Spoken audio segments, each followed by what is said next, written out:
One of the most common calculations in chemistry is to calculate molarity.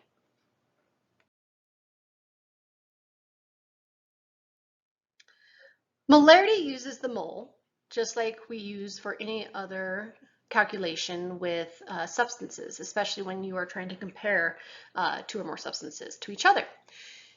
We have the molarity bubble on the mole map. We're just now starting to talk about it. Molarity is one way to numerically represent the composition of a solution.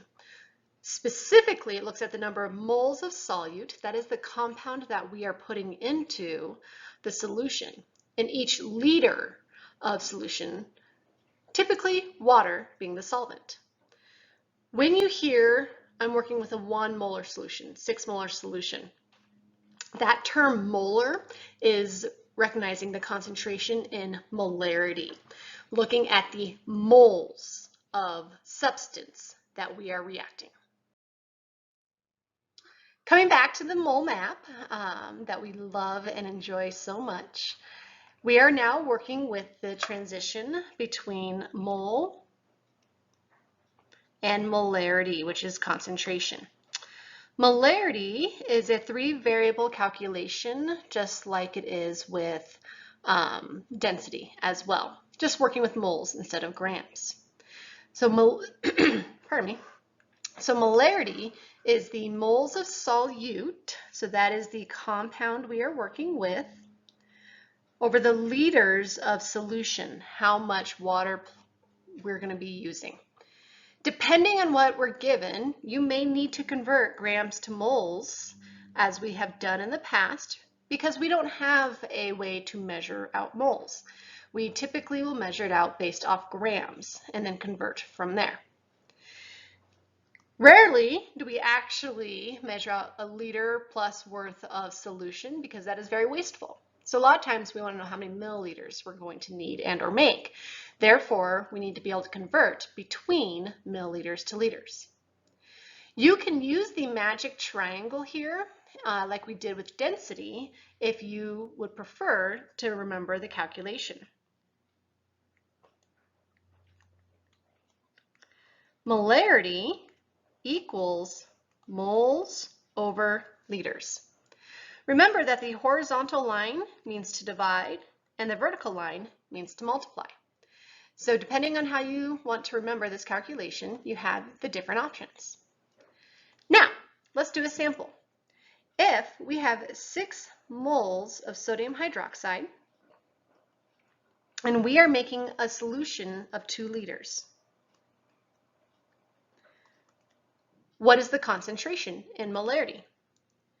It is going to be 6 divided by 2, molar solution of NaOH. Now, depending on where you are on level of chemistry and SI units and stuff, molarity is not the SI unit for concentration.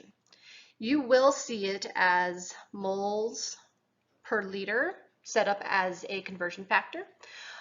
You could see it as moles per decimeter cubed because that is the metric version of liters. And then rarely do books and whatnot publish fractions. They publish inverses. So you may see moles decimeter negative cube. That's just bringing the denominator up onto the same level as moles for easier typing. All of these are correct. What you're going to see most often are going to be these two versions. So whether it's molarity with a big capital M or moles per liter, they mean the same thing. All right, so we are going to work through a process just like we have done with all of our word problems. Read the problem first.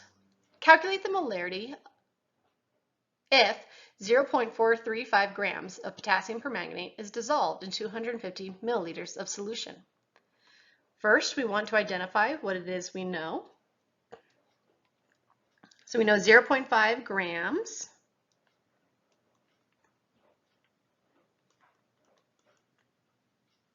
It's 435. Of the solute potassium permanganate.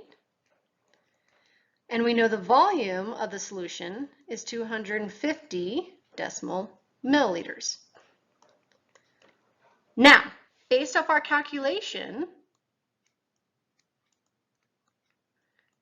molarity is moles over liters. So we have a few conversions we need to make. The easiest one by far is going to be our volume. Remember that there are 1,000 milliliters in 1 liter, so I'm going to move my decimal. So we have 0.250 liters that we are working with. The next thing we need to do is convert our grams of potassium permanganate to moles. Remember, going from grams to moles is on that mole map, where we are going to take the molar mass of the solute potassium permanganate to convert to moles. So if we have 0.435 grams of potassium permanganate, we're going to the mole, so 1 mole, divide by the molar mass, so add up the mass of K, Mn, and 4 oxygens. I'm sure you can do that. You get 158.0 grams. This is going to give us 0.123. Okay, so that is the moles in standard number.